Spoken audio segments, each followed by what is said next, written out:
भाग्य हमारा भी।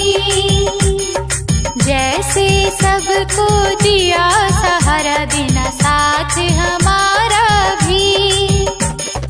जैसे सबको दिया सहारा देना साथ हमारा भी।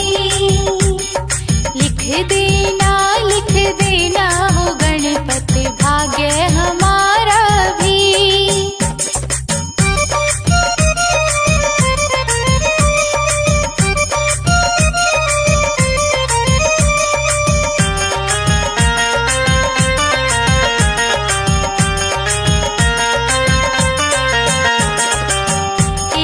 लिखना मात पिताजी, एक तो लिखना मात पिताजी, एक तो लिखना मात पिताजी, एक तो लिखना मात पिताजी। लिख देना हो गणपति प्यारा सा भैया भी। लिख देना हो गणपति प्यारा सा भैया भी। लिख देना हो गणपति भाग्य हमारा भी।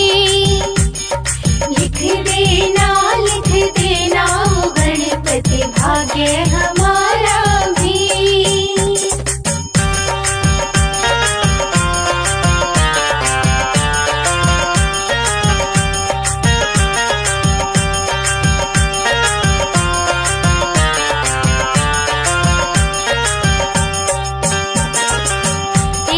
लिखना सास ससुर जी, एक तो लिखना सास ससुर जी, एक तो लिखना सास ससुर जी, एक तो लिखना सास ससुर जी।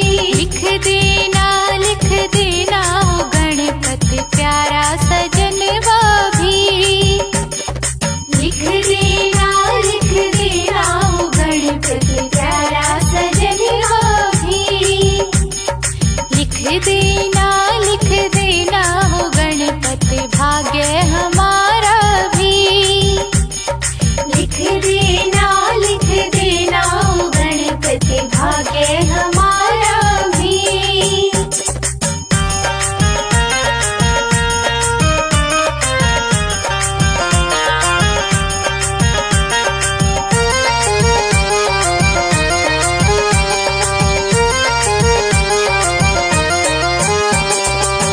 एक तो लिखना बेटा और बेटी, एक तो लिखना बेटा और बेटी, एक तो लिखना बेटा और बेटी, एक तो लिखना बेटा और बेटी।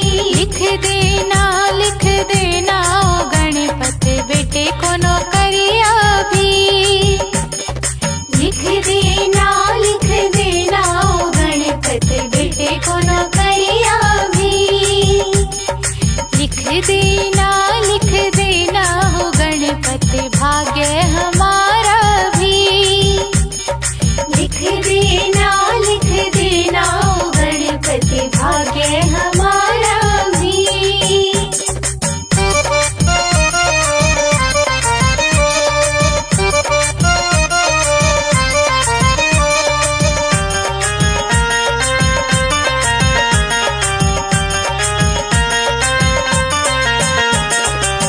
फिर चाहे लिखना लंबी उमरिया, फिर चाहे लिखना लंबी उमरिया, फिर चाहे लिखना लंबी उमरिया, फिर चाहे लिखना लंबी उमरिया। लिख देना हो गणपति जाऊं सुहागन ही।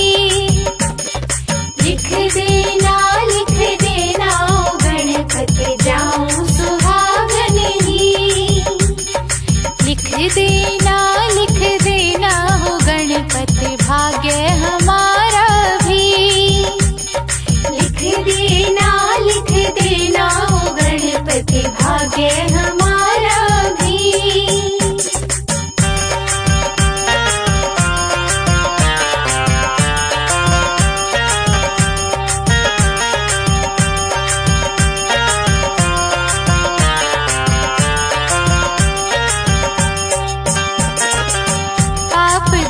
से दूर रहूं मैं, पाप दोष से दूर रहूं मैं, पाप दोष से दूर रहूं मैं, पाप दोष से दूर रहूं मैं। लिख देना गणपत ऐसी ही बुद्धि भी, लिख देना गणपत ऐसी ही बुद्धि भी, लिख देना हो गणपत भाग्य